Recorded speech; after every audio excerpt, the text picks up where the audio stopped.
ఛత్తీస్గఢ్ దండకారణ్యంలో జరిగిన ఎన్కౌంటర్లో మృతి చెందిన మావోయిస్టు పార్టీ అగ్రనేత కేంద్ర కమిటీ సభ్యుడు మాచర్ల ఏసోబు అలియాస్ జగన్ అంత్యక్రియలు మరి కాసేపట్లో జరగనున్నాయి. ఇక జగన్ స్వస్థలమైన హన్మకొండ జిల్లా కాజిపేట మండలం టేకులగూడెంలో ఎర్ర జెండాలతో నిండిపోయింది. జగన్ అంత్యక్రియలకు మాజీ నక్సలైట్లు అలాగే పౌర హక్కుల కార్యకర్తలు హాజరు కానున్నట్టుగా సమాచారం. 35 ఏళ్లుగా అనేక ఉద్యమాలు దాడుల్లో పాల్గొన్న జగన్ 1990లో అజ్ఞాతంలోకి వెళ్లారు.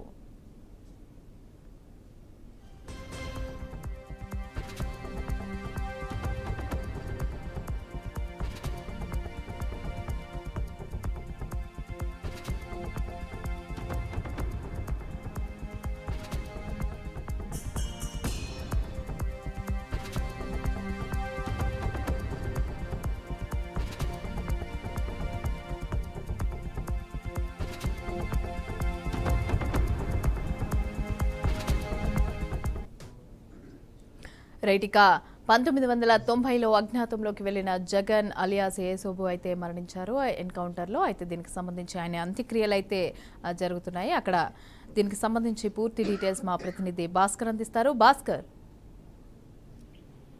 ఛత్తీస్గఢ్ రాష్ట్రంలో జరిగిన ఎన్కౌంటర్ లో మరణించిన ఏసోబు అలియాస్ జగన్ ఈ నేపథ్యంలోనే తను 1990లో అజ్ఞాతంలోకి వెళ్ళినటువంటి జగన్ నిన్న జరిగిన ఛత్తీస్గఢ్ ఎన్కౌంటర్ లో మరణించడం జరిగింది. ఈ నేపథ్యంలో ఎందుకంటే జగన్ ఆ జీవితం అంతా ఉద్యమాల నేపథ్యంలో కొనసాగిన పరిస్థితి. ఆ నేపథ్యంలో సుమారుగా 35 ఏళ్ల పాటు మావోయిస్ట్ ఆర్గనైజేషన్ పనిచేసి అంచెలంచెలుగా కింది స్థాయి నుంచి అంచెలంచెలుగా ఒక కేంద్ర కమిటీ సభ్యుని వరకు ఎదిగినటువంటి పరిస్థితి జగన్ది. అయితే తను ఉన్నటువంటి స్వగ్రామము హన్మకొండ జిల్లా కాజిపేట మండలం టేకులగూడెంలో ఇవాళ అంత్యక్రియ రైతుల పరిస్థితి. పొద్దుశలో లక్షలాది మంది తను జగన్ ని చూడడానికి, ఎందుకంటే 35 ఏళ్ల కింద ఇంటి నుంచి వెళ్ళిపోయినటువంటి జగన్ ఒకసారి కంటి నిండా చూద్దామనే ఆలోచన అభిమానంతో లక్షలాది మంది ఇలా ప్రజలు ఎర్ర గుండెల ఎర్ర బట్టలతోటి చప్పులతో వచ్చినటువంటి పరిస్థితి. ఈ నేపథ్యంలో ఎందుకంటే జగన్ విప్లవ జవాహర్లు అనుకుంటా నినాదాలు చేస్తూ ఎంతో మంది మావోయిస్ట్ ఉద్యమంలో పనిచేసిన కావచ్చు, జగన్ అభిమానులు కావచ్చు, సానుభూతి పరులు కావచ్చు, లక్షలాది మందిగా తరలి వచ్చిన పరిస్థితి. ఇప్పటికే మరి కాసేపు ఇప్పుడే అంత్యక్రియలు అయితే ప్రారంభమైనప్పటికీ మరి కొద్దిసేపట్లో కంప్లీట్ అయ్యే అవకాశం ఉంది.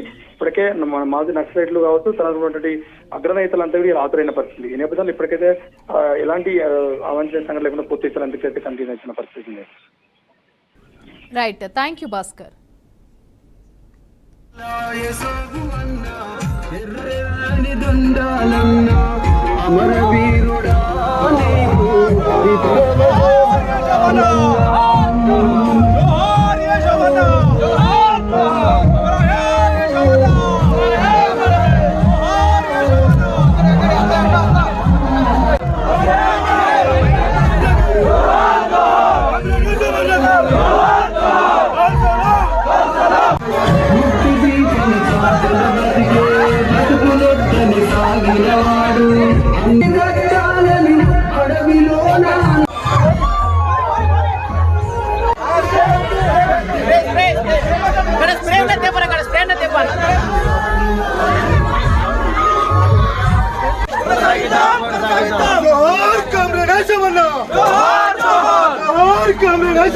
जोहार